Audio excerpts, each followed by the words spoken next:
Hello, everybody. This is Card Guy Chris Ellis, With Collectible Chris. and we are now going to talk about. Well, we're going to start off with the bowl games that happened this past week. Bahamas Bowl.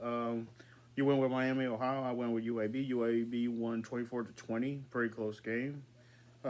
Cure Bowl was a top ranked team. Number 24 Troy beat number 25 San Antonio 18-12 for another close game. The Fenway Bowl. Louisville, my pick, beat Cincinnati 24-7. In the Celebration Bowl with Deion Sanders' last game with Jackson State. Before going to Colorado, they lost in overtime to NC Central, 41-34.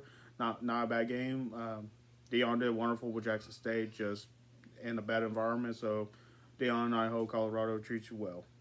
In the Las Vegas Bowl, the number 14 Oregon State beat Florida, and I thought this was going to be my sleeper pick. I was wrong because Florida lost 30-3.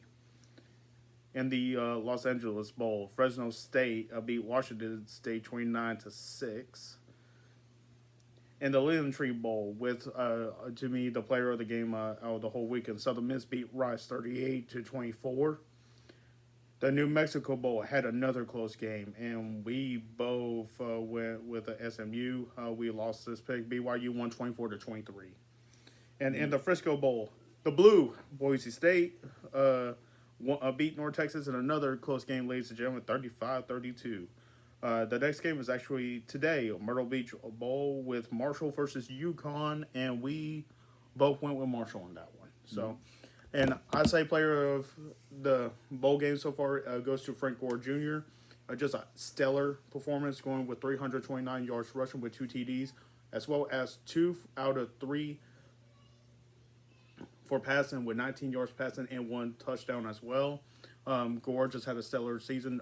This is his, and my friend has to make sure he's only in his sophomore year, so him doing so well as a sophomore and his dad being there, I know his dad was proud of him. He not only did a USM record, not only did he do a Linden Tree Bowl record, but he also did the bowl record. So congratulations to Frank Gore. I still think the best game was Troy against San Antonio, though. Yeah, I agree. That was a good game.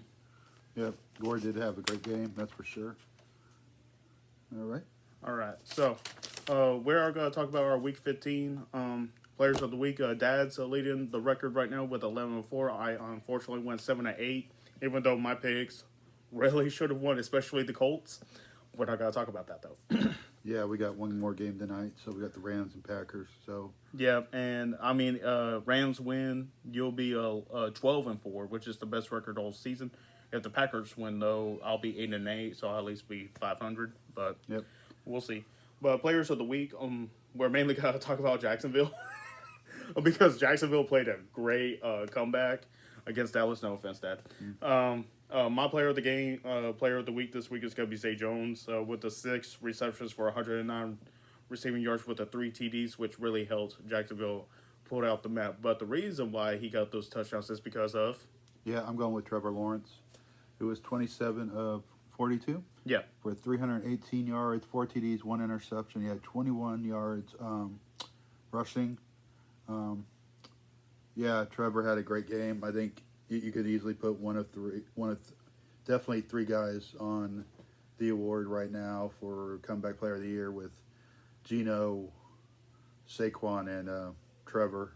And if we really want to put another name in the mix right now, especially going to San Fran, McCaffrey as well. You could put McCaffrey there. But if we want to talk about, like, I will say the best sophomore performance is definitely Lawrence. Oh yeah. So I'll give like best sophomore emergence will be Lawrence for sure. But comeback, even though. Could you see that real quick? Yeah.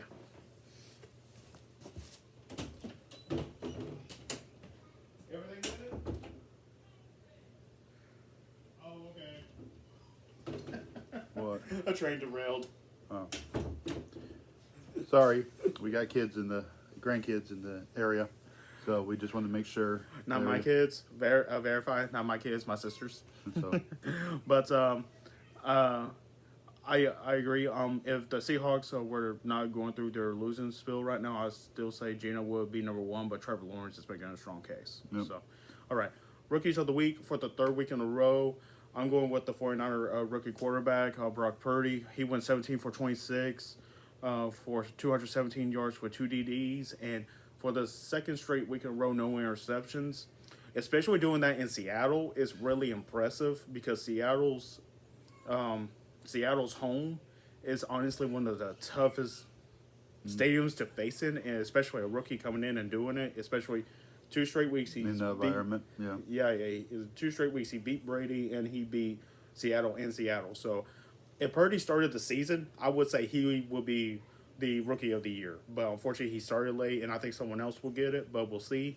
But Purdy, for me, rookie of the week. I'm going with Tyler Algier from Atlanta. He had 17 carries for 139 yards and 1 touchdown. He had negative receiving yards, though, like 3. Yeah. But he had a great game for Atlanta, even though Atlanta lost, I believe, to Atlanta lost to the Saints. the Saints, and it was a close game. It was 21-18. So, yep. But we both agree on a defensive player of the week for sure with the game he had against the Cowboys. And that's going to be the Jaguars safety of Rashawn Jenkins. 18 total tackles, 9 of them solo, and of course the 2 interceptions that helped Jacksonville get better back on the map for Trevor Lawrence to actually get Zay Jones the ball. So Jacksonville just had an unbelievable performance, so that's why those players were given.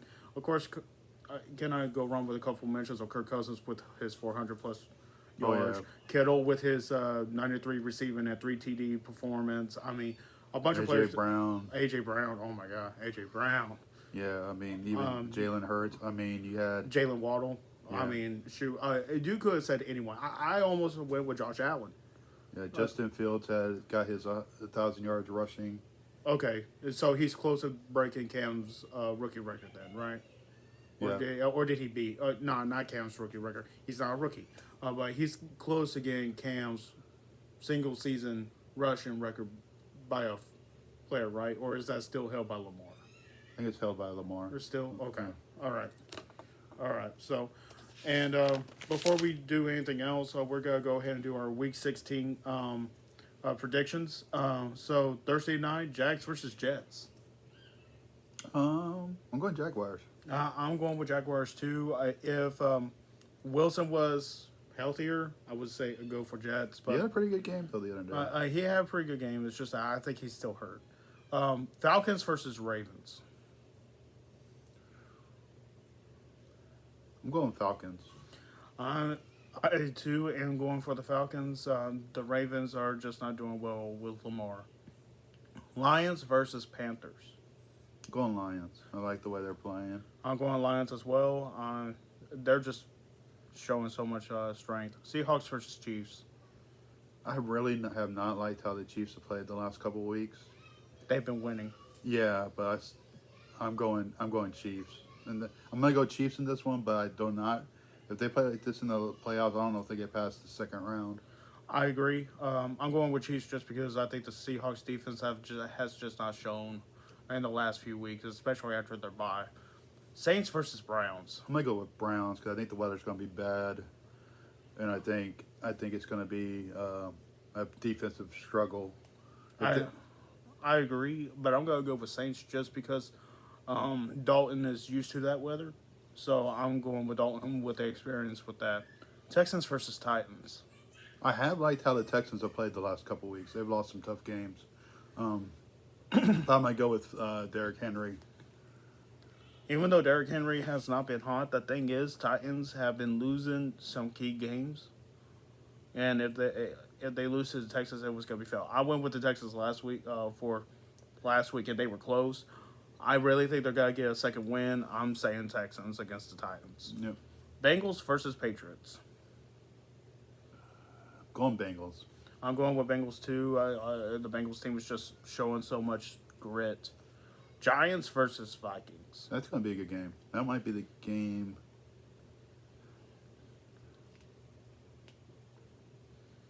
No, the game of the week. It's gonna be that one. Where's the Raiders game? So that's the other. Team. Colts and Raiders have a bye week. No, because the Raiders play. No, Raiders play Steelers right there. Yeah. Never mind.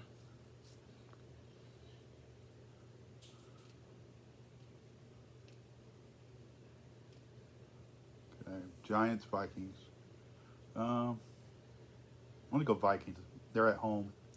I'm going with Vikings too, just the way they came back against my dang Colts. Bills versus Bears. Going Bills. I'm going Bills as well. Commanders versus Niners. I'm going Niners. Though that's gonna be a good game. It's gonna be a great game. I'm going with the Purdy train. I'm going Niners. Eagles versus Cowboys in Dallas. Well, this game doesn't really mean much to either team due to the fact they've already locked up their positions. I'm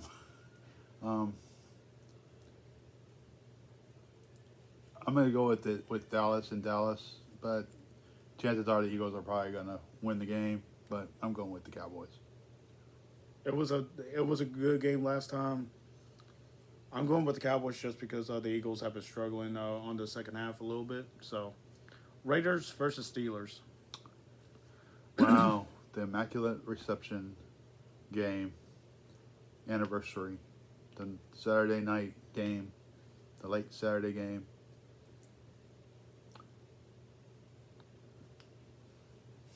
I'm going Raiders.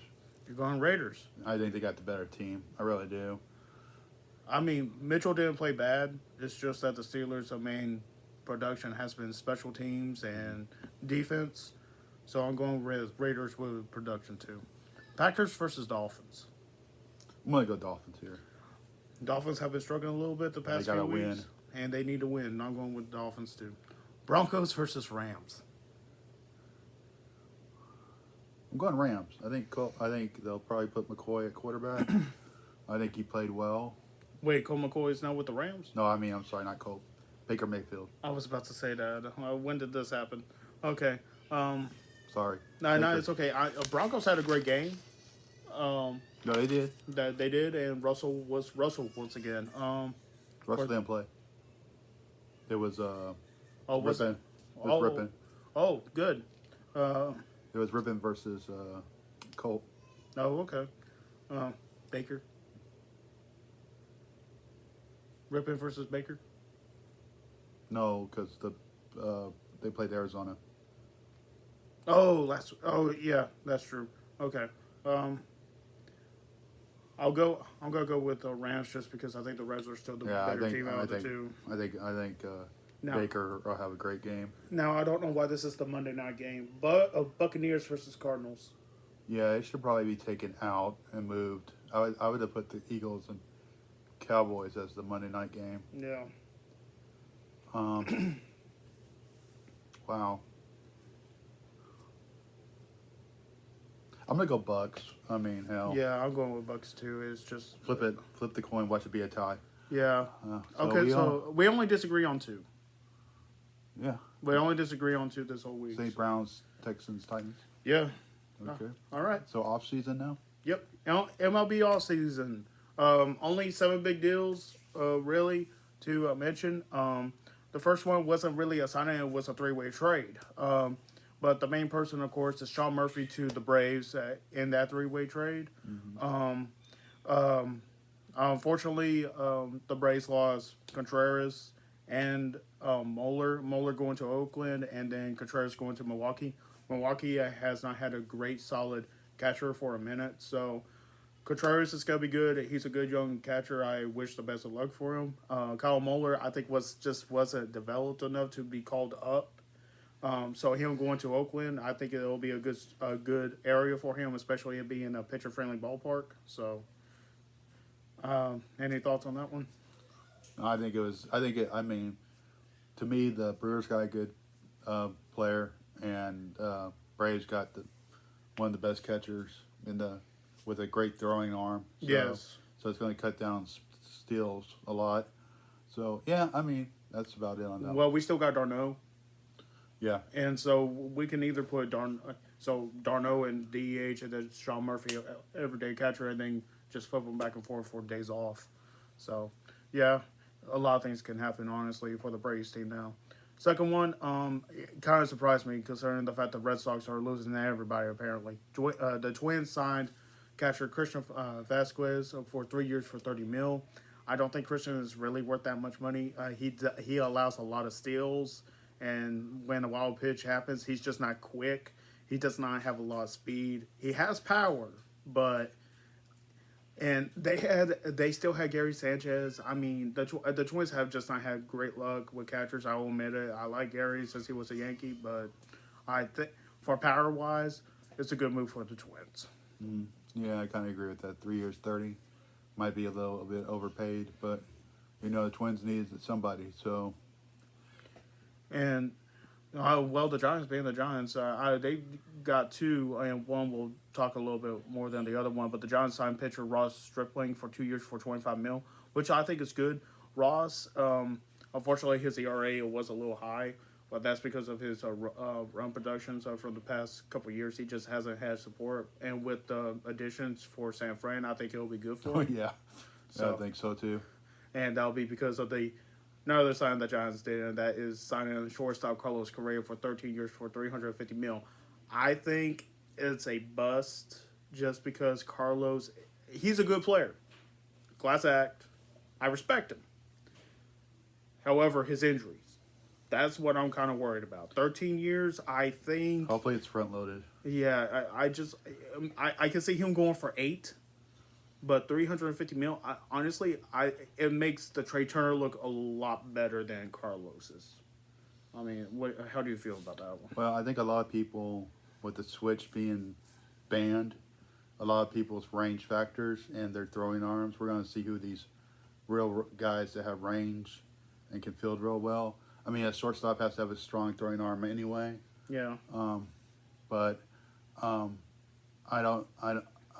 we know he's not going to go that full 13 years. We know that I mean, if he stays healthy, fine. No. I mean, I think for the Giants, I think where he's going to be living and everything, it's going to help. They got a good team, so he's not going to be stressed a lot about having to produce every day. Yeah. But you saw how he did with the Twins. So if he does what he did with the Twins, with just a little bit extra, yeah. I mean, you got a dynamic player. So I mean, it's there's several ways of looking at that one for sure. Next one is going to be interesting to talk about though for your Yankees. Yeah, Yankees signed pitcher Carlos Rodon for 6 years, so for $162 million. I think they overpaid him just a little bit. I would have paid him $150 over the 162. But Rodon is actually a consistent pitcher. He's been the best pitcher in his pitcher rotation, even though he's usually the third or fourth. But Rodon is a good player. It definitely gives you the strikeouts. Definitely holds runners when needed. He's actually the best pitcher, even with runners in scoring position. His ERA was just a 1.7. So I like the fact that the Yankees got a pitcher that controls the game. So Garrett Cole at 1. Honestly, I would have Rodon at number 2. Honestly, because I think he's that good of a pitcher. But if I think that's the other pitcher that. Well, you mean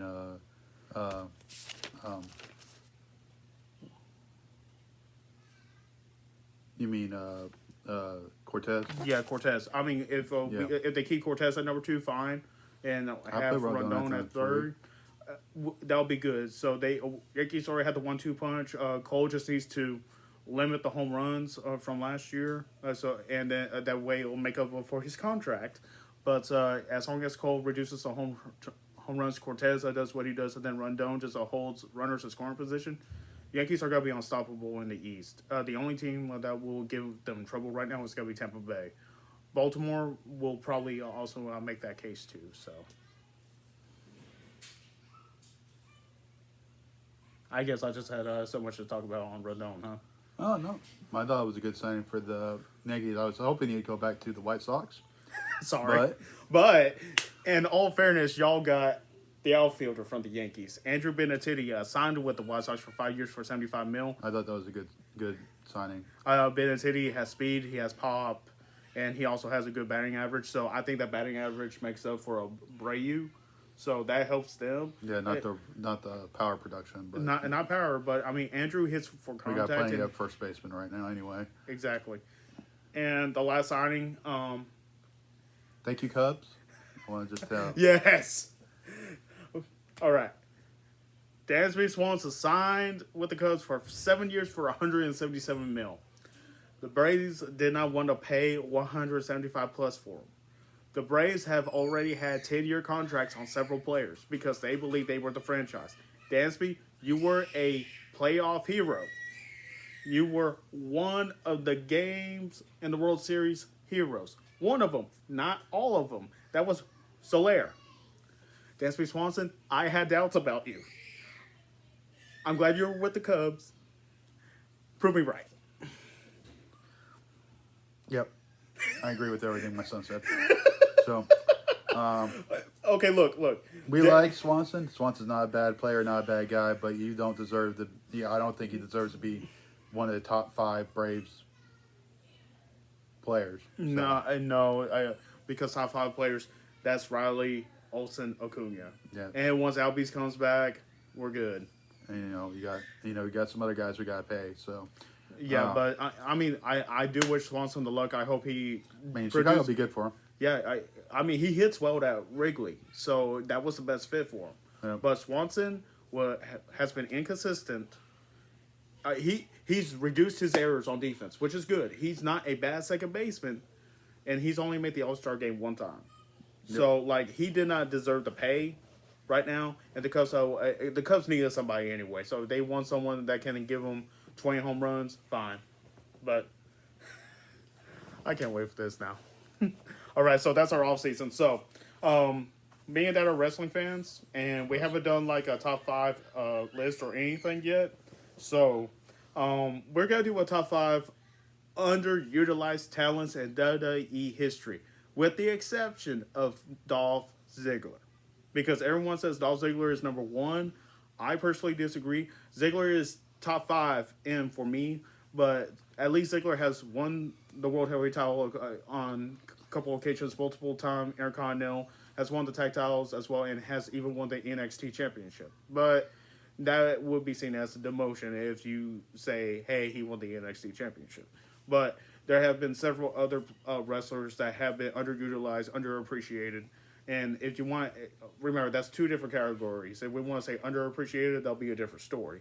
But underutilized, this is meaning the direction of what the superstar has been meant for, as well as what could have been done. And we can also relate this to gimmicks and other things. So we'll start with honorable mentions, and then we'll go from 5 to 1. And you want to start on this or me? We're going to do honorable mentions first or last? First. Okay. Yeah, because they didn't quite make it into our top 5. So do you want me to go with my 3 first and then you? That's fine. Okay. So my 3 honorable mentions, 2 one of them still active with WWE, and 2 of them with AEW now. Number 3 on honorable mentions, Bobby Roode. Bobby Roode, multiple-time TNA champion, multiple-time tag champ. When he got to NXT, he was glorious. And what he did in NXT, and when he came up to the main roster, they just didn't know what to do with him. I mean, when you have so much talent, you really don't know what to do. And they kind of made Bobby Roode a glorified jobber, which I highly disagree with. So Roode being the way he is, yes, he's up there in age, but he can still move. That's the thing about Bobby. He's kept himself well in shape and health. And you put him with Dolph Ziggler, that's a good tag team.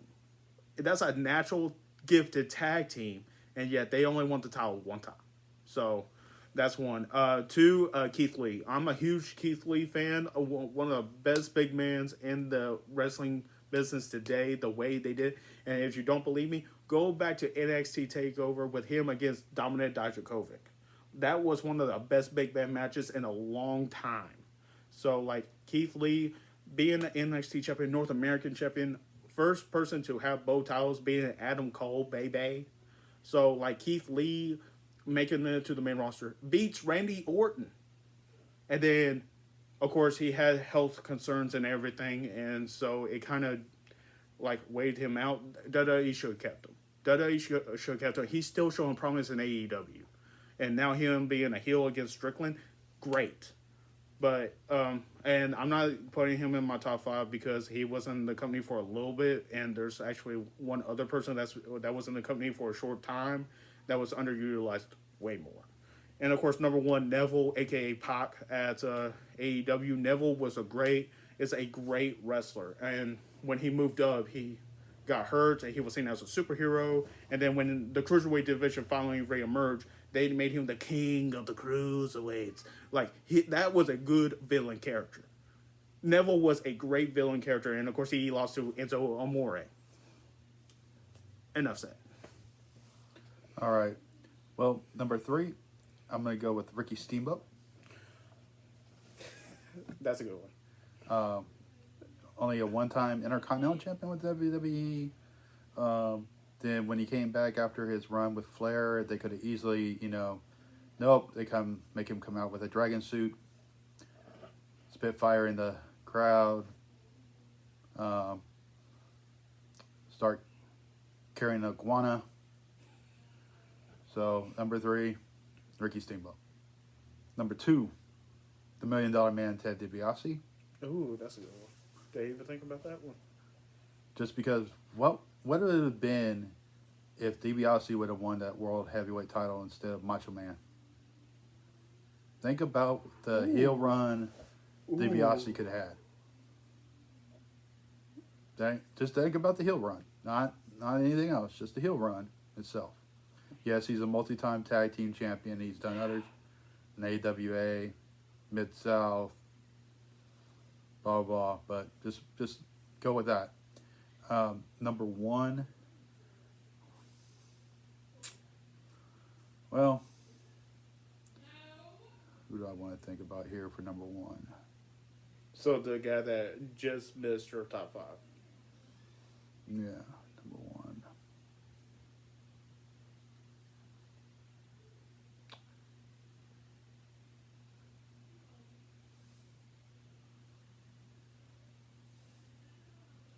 Owen Hart. Ooh. Okay. I'm going to go Owen. And I got it. He died. Got it. But before then, you have him. You still have him, even though you have the Montreal Screwjob happening. What would you have done if you would have put him in the championship run and then had that whole thing as him as, well, now we're going to put it on Owen.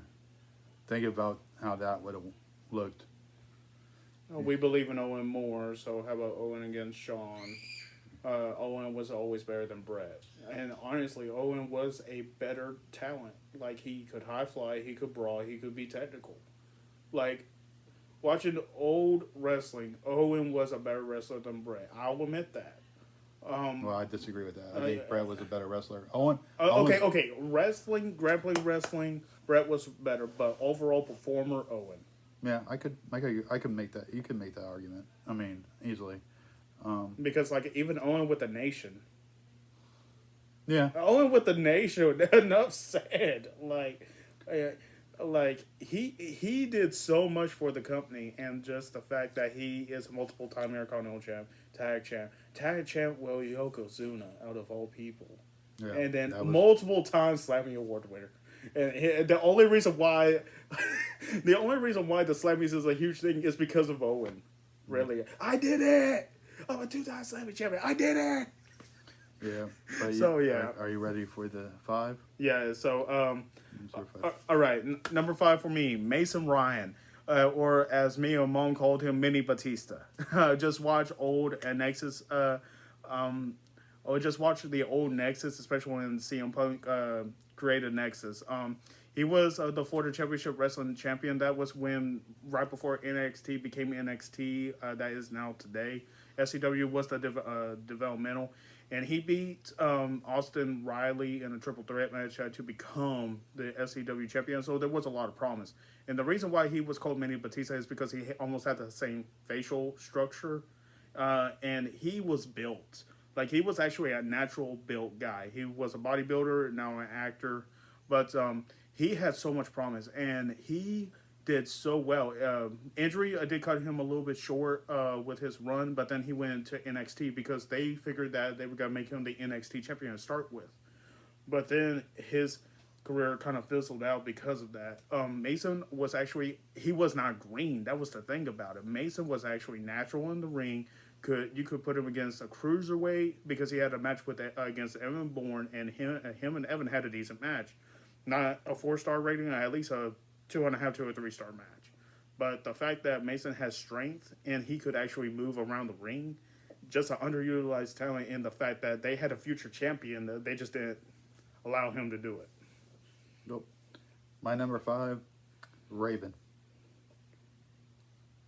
Go, go, go, go. Quote the Raven, nevermore. And the reason why I say this, even though Raven was a multi-time hardcore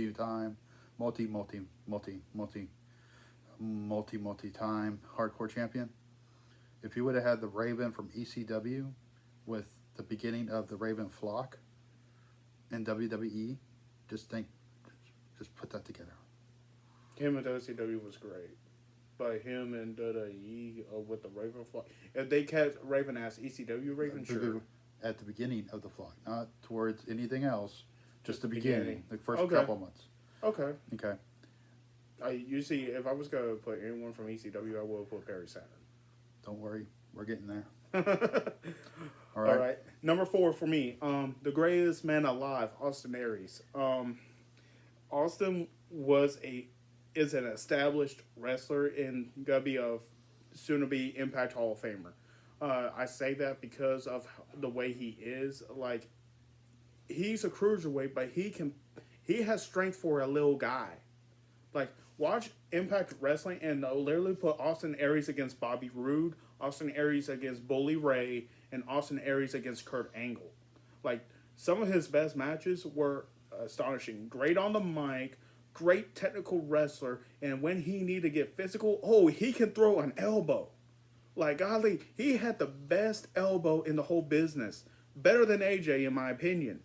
But the thing is, he got to NXT, a little bit of an NXT run, had a feud with Baron Corbin. They automatically bring him up so he can be in the Cruiserweight division. And he was supposed to be the new face of the Cruiserweight division. But what stopped him was the king of the Cruiserweights, Neville. The thing was that Austin lost 4 straight pay-per-views against Neville for the Cruiserweight title, one of them being WrestleMania. And he should have won it at least twice already.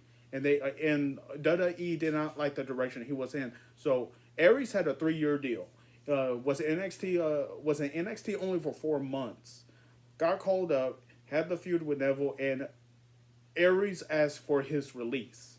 And Aries asked it because he was frustrated in the way his character was and was leading to. He didn't want to be a glorified jobber, which is understandable. He has so much talent, he didn't deserve that.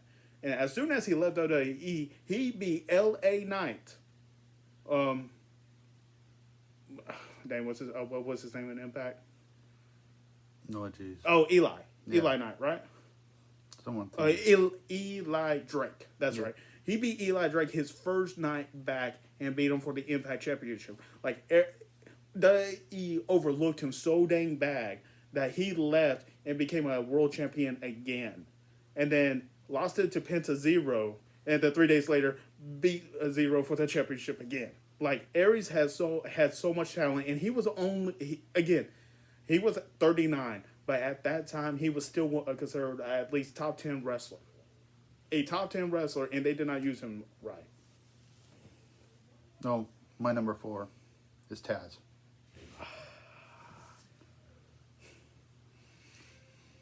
Think about all this thing. Taz loses in a triple threat match, leaves ECW. You see this number 13 and this orange thing with the tattoo. He comes out and beats Kurt Angle.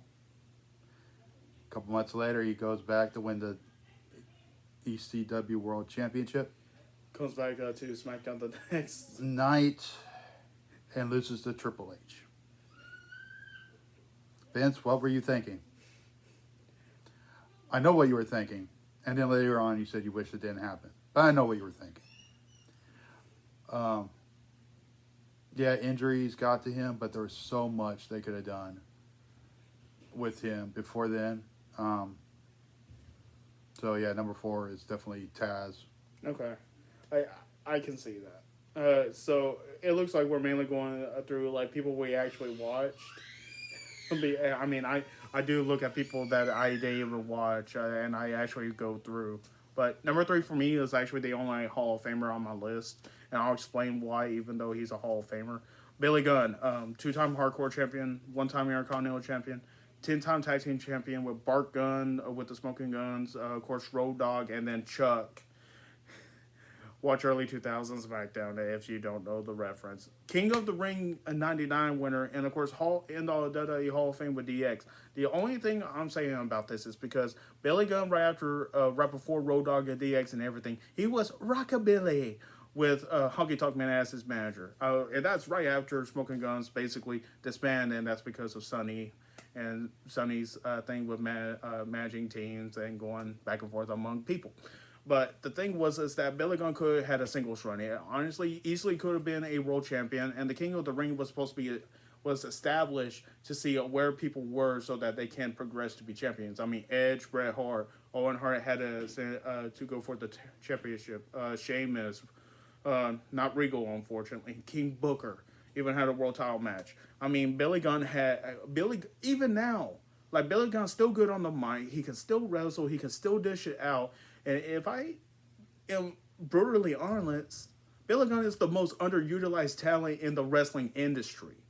Like, yes, he's a multiple-time champion, but at the same time, you could give him companies couldn't give him a main title to hold. I mean, this guy had the charisma. This guy had the strength. He had the workability, and he kept himself in shape and in great health. Like, imagine a guy that literally can take the physical toll and at the same time can still go in the next day in the gym, work out, and then go back. Like, Billy Gunn should have at least been a 1-time world champion, but it never happened.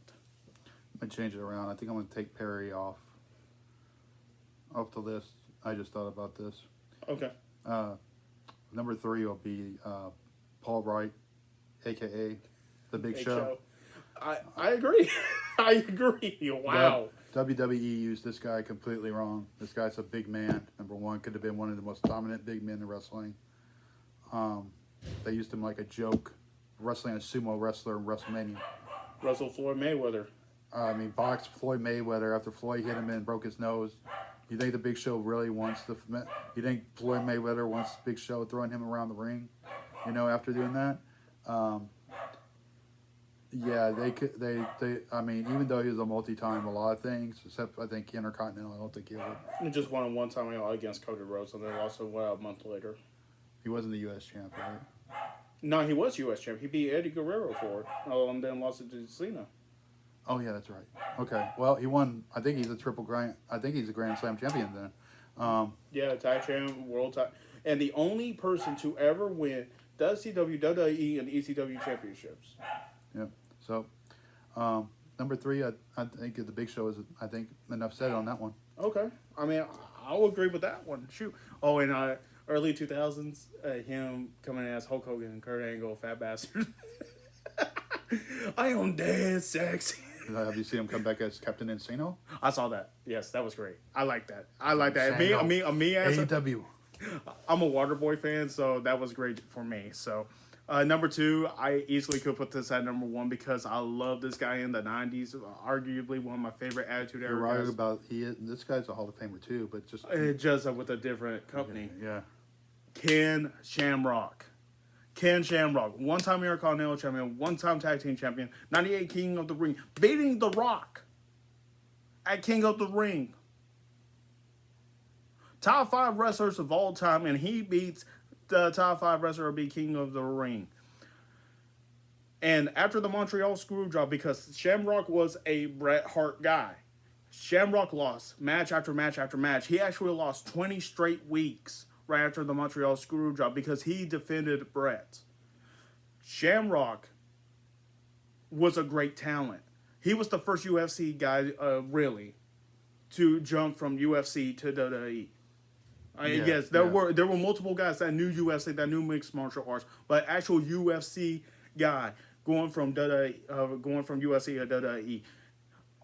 We know his UFC career. He's the inaugural UFC Hall of Famer. Hall of Famer with Impact Wrestling. Was the NWA champion. Had great feuds in NWA. But Shamrock, he had the physicality. He had the charisma. He did not injure anybody. He knew the difference between UFC and at the time WWF. He knew the ability to actually not give actual punishment. Now, he gave punishment to people that deserved it behind the scenes. But Shamrock had the ability to be a champion.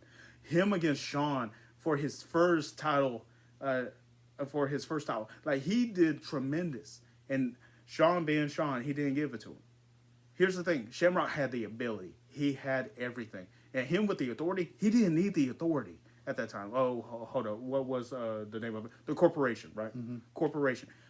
He had the ability to not be in the corporation. Him with Big Boss Man was actually a decent tag team. Physicality, brawling, like, that was good. But at the same time, Shamrock didn't need that. He was the world's dangerous man at the time, and he didn't need that. And him leaving WWE to be with Impact and having the same he did, and actually came back to Impact a couple years back and having the matches he did, Shamrock had everything.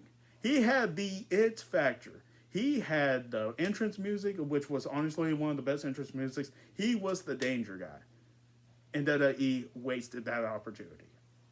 All right, I'm going to surprise you. Number 2 is going to be Shelton Benjamin for me. Ooh. Okay. Number 1 will not surprise you, though. Okay. Number 2, Shelton, we already know.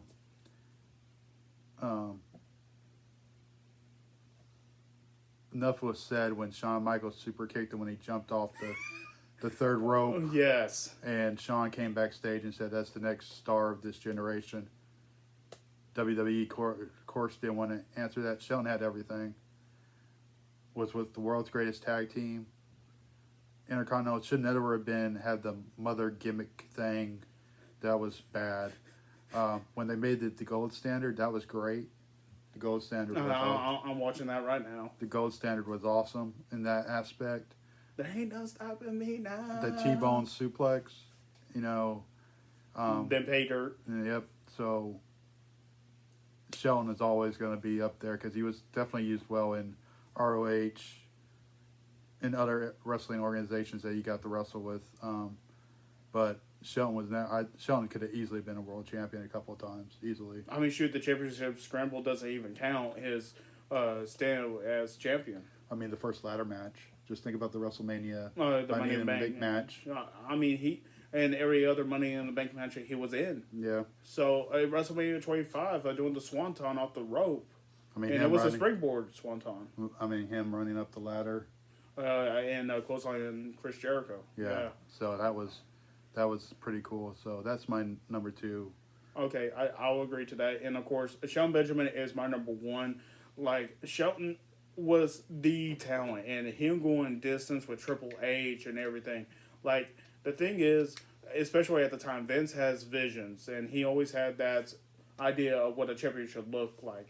And of course, Shawn, giving props to Shelton. And if y'all never seen that super kick to Shelton, I believe it was 2006, right? 2006.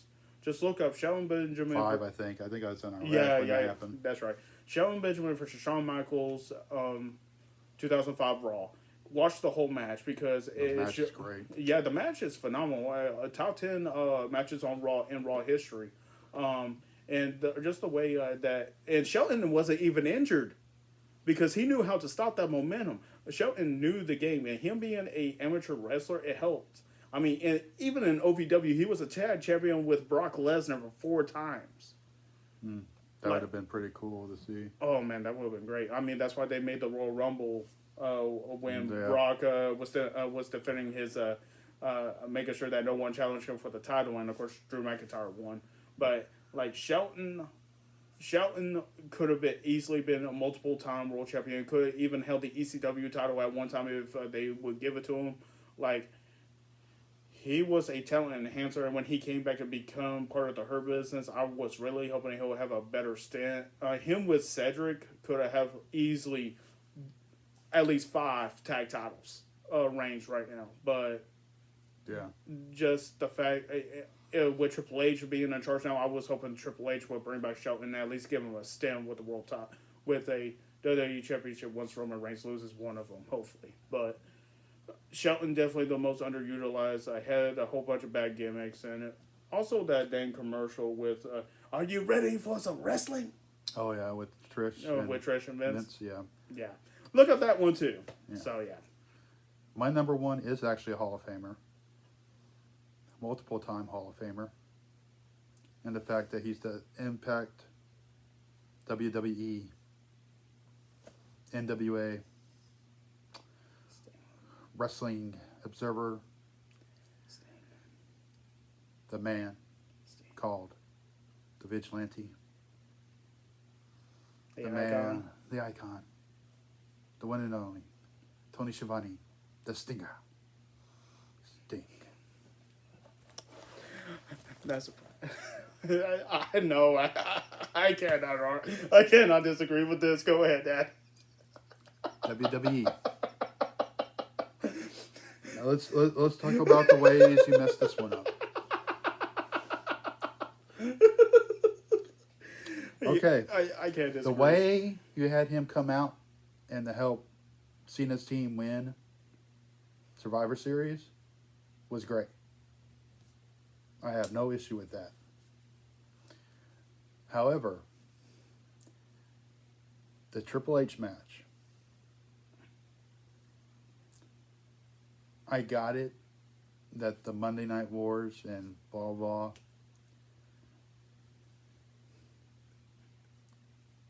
Sting loses to a super kick from Shawn Michaels to get pinned by Triple H, really?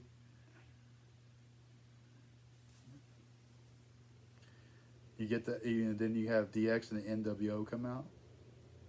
Sting, who was the biggest enemy of the original Black and White.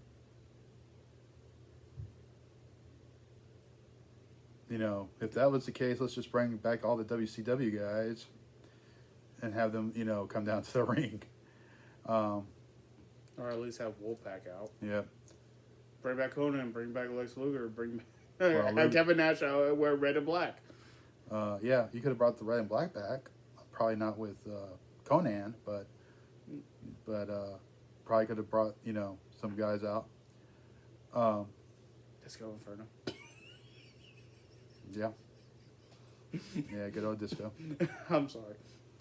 But then you have a match that should have happened, or you could have done it different ways.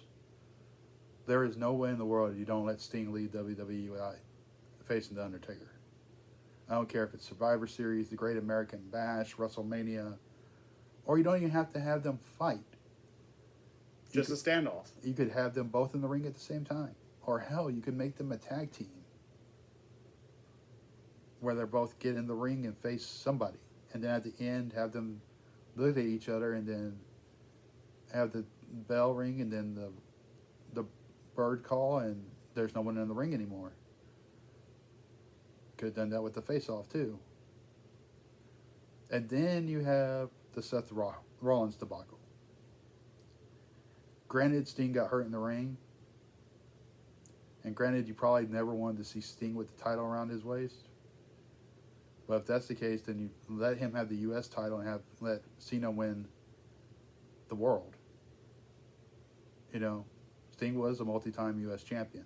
One of the greatest U.S. champions in WCW. So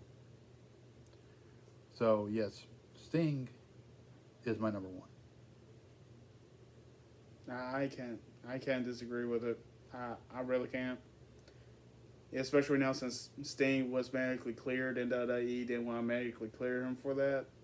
Like me as a fan, and knowing my dad, with Sting being his favorite WCW wrestler and Taker being his favorite WWE wrestler, that would have been the most prestigious.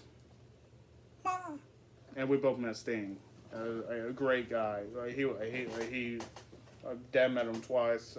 I met him once. But one of the best guys to ever talk to, like, even for like a few seconds. Like, class guy, class person. Like, cannot argue with anyone. He was the cornerstone of WCW. Undertaker being the cornerstone, the backbone of WWF, they're dealing with the Vince's BS for over years and years. Like, that would have been the match made in heaven. Could at least had Sting and Taker face Triple H and someone else. Like, that could have been fine. Like, Taker and like Sting underutilized in WWE. I could have put him in honorable mentions for me. It's just that it was a short stint. Mm. It was, and I Even really, with that short stint, they could have done so much more. They could have done so much more. I just did not see. I just don't remember him much more as the WWE guy that was, because he was under a Legends contract, right? Yeah. So like, I was thinking like active guys, not on the Legends stuff. Yeah. But I mean, No, it's a fair point, because Sting. And I think they were also worried about his age, but I look at him in AEW. He's still giving it out. He's still taking bumps. And he just messed it up so much more. And with Taker being retired now, what you gonna do? So yeah, I do agree with you, Dad. Sting, your number one list, I highly agree. Agree. All right. Well, everybody, this is our last show before the Christmas holiday. So we like to tell everybody thank you. Happy holidays to y'all. And everybody will be talking to you later. So this is Card Guy Chris Ellis. With Collectible Chris. And we'll talk to you guys later. Bye.